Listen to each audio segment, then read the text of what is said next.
Hello viewers, welcome to IT System Admin and Information Technology Learning tutorial channel for you. Today in this tutorial I am going to show you how to turn off notifications from apps on Windows 11 computer. Sometimes it becomes very important for you, so don't forget to watch full video.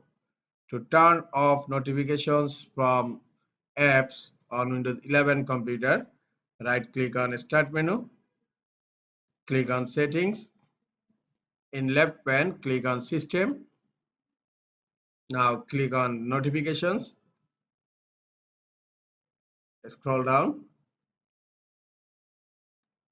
Here you will find an option Notifications from apps and other senders, and you will find here apps, and by default notification from apps is turned on.